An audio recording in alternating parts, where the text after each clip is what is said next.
Good afternoon, I'm Dan Jennings, and this is your Blue Wave Report for May 19th, 2020.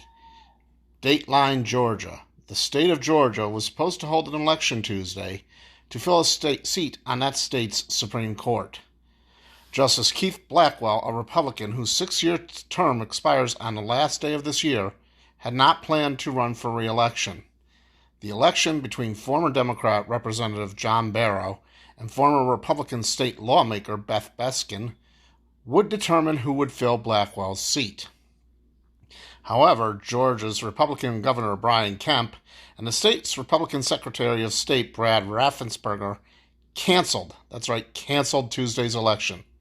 Instead, Kemp will appoint Blackwell's successor, and that successor will serve for at least 2 years, ensuring this stolen seat will remain in Republican hands.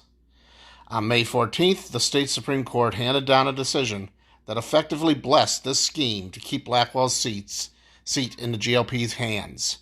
The court's decision in Barrow turns on the tension between two provisions of the Georgia state constitution. The first provides that all justices of the Supreme Court and of the Court of Appeals shall be elected on a non-partisan basis for a term of 6 years, and that the terms of these judges shall begin the next January 1st after the election. Because this language refers to all judges, it suggests that an election must be held to fill Blackwell's seat, and that whoever prevails in that election shall join the state Supreme Court on the 1st of January. But a separate provision of the state constitution permits the governor to temporarily fill vacancies on the state Supreme Court and provides that an appointee to an elective office shall serve until a successor is duly selected and qualified, and until January 1st of the next year following the next general election, which is more than 6 months after such person's appointment. Thus, while the first provision suggests that yes, an election must be held to fill the seat, with the winner taking office on January 1st, 2021, the second provision indicates that an appointed justice may serve much longer. So when Blackwell resigns on November 18th, the next general election, which is more than 6 months after that date, won't occur until 2022.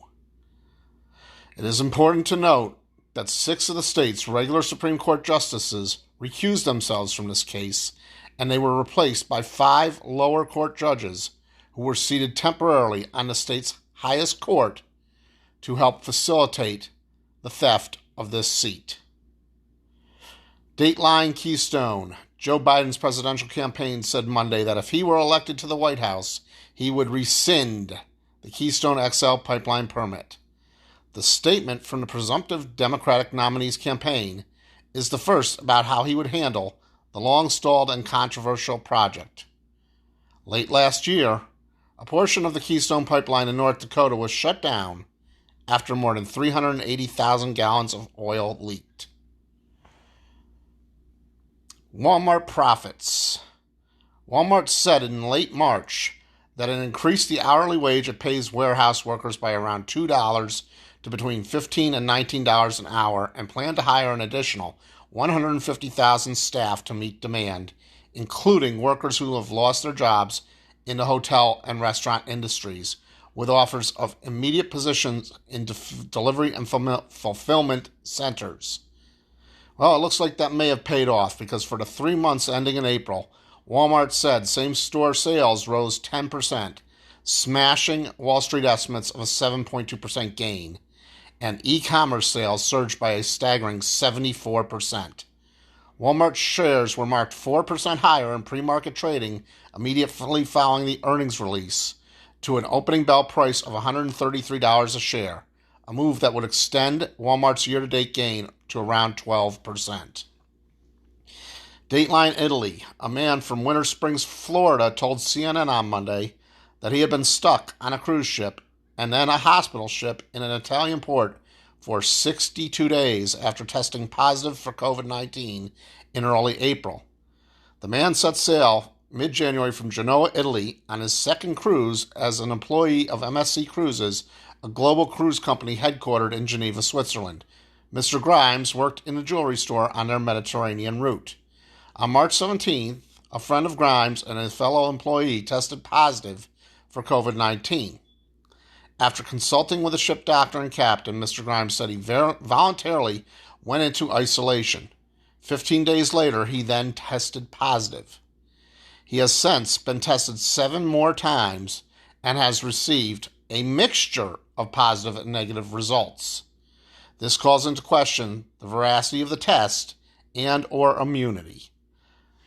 The American Embassy confirmed to the family that it is Italian policy that cruise ship employees may not be released from a ship until they have tested negative in 2 subsequent tests.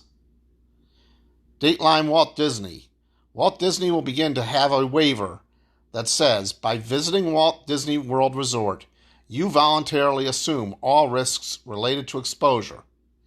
Now, as businesses reopen around the country and they try to find ways to shield themselves against potential lawsuits from patrons who might contract the novel coronavirus on their property, we will be seeing more of this. But this isn't all that new. As a consumer, you already waive or simply give away your legal rights all the time. Even if you don't physically sign anything, you sometimes agree to a waiver simply by your actions. Just check the back of any event ticket and you'll see what I mean. As people begin to file cases, and those cases move through the courts, look for key questions to arise. Do these waivers work? Can companies truly insulate themselves against lawsuits?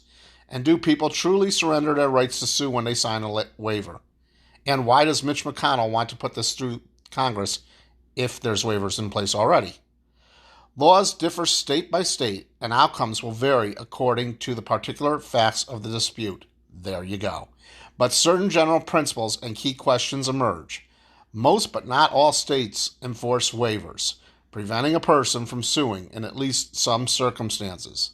States vary as to how much deference they give to waivers, and some courts strike down waivers deemed to be too lopsided against the consumer or against the broader public interest.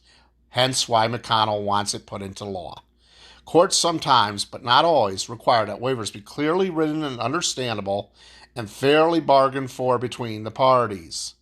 So when you see one of those tiny print waivers chock full of legalese and wonder if it could really hold up in court, the answer, for the moment, depends largely on what state you're in.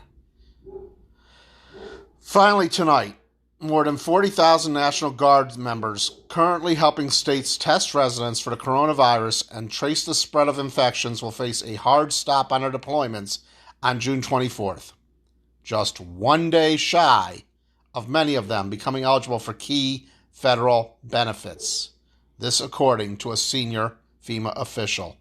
Way to support our troops, guys.